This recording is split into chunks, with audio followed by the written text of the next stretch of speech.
कि जन्म कुंडली के पंचम भाव के मंगलदेव क्या क्या परेशानी देते हैं और हमें किन बातों का ध्यान रखना चाहिए किसी भी राशि में बैठे हों। तो सबसे पहले अगर पंचम भाव में मंगलदेव बैठे हैं तो आपको इस बात का ध्यान रखना है कि आपका पेट गड़बड़ ना हो।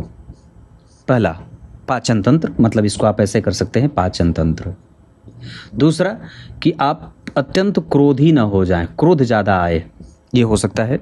तीसरा, गर्भ धारण करने में, माता बहनों को गर्भ धारण करने में दिक्कत हो सकती है। पेट, पाचन तंत्र, क्रोध हो गया, गर्भ धारण हो गया पंचम भाव में। और कई बार व्यक्ति जलता भुनता रहता है दूसरों की प्रगति देख करके, ईर्ष्या, ऐसा। फिर बच्चों के प्रति लापरवाही। क्या बात कही मैंने? बच्चों के प्रति लापरवाही, क्योंकि ये संतान का भाव है तो यहाँ पे मंगल कई बार लापरवाही उनके प्रति दे देते हैं। एक पक्ष और भी होगा जो यहाँ पे आपको कई बार कमजोर कर देगा कि आपका, इस बात को आपको ध्यान रखना होगा कि आप जो भी काम कर रहे हैं उसमें आपको फुल क्रेडिट ना मिले। इस वजह से आप ये बात पहले एकदम सफाई देने के लिए तैयार रखें, अपनी पूरी फुल प्रूफ प्लानिंग रखें।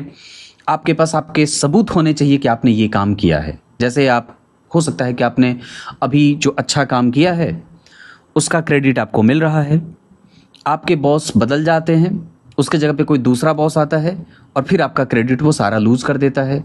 पर्सनल जो होता है ना, एक कमज़ोरी के कारण या पर्सनल संबंधों के कारण कई बार आपके जो क्रेडिट थे वो जैसे ही नया बॉस आता है छीन लेता है, और फिर उसके लिए आपको पहले से तैयार होना होगा। ये पंचम भाव के मंगल के कारण होता है कि आपका क्रेडिट लूज होता है या आपका क्रेडिट किसी दूसरे को चला जाता है। उसके बाद आप सताने वाले बन जाते हैं, किसी दूसरे के द्वारा भी और आप भी, आप सताने लगते हैं कई बार दूसरों को, दूसरों के ऊपर हावी होते हैं, इम्पल्सिव नेचर वाले हो जाते हैं, है ना। मतलब जोरदार तरीके से बात करना, कठोर बात करना, कार्रवाई करना, ऐसा हो जाता है ये पंचम भाव के मंगल के कारण।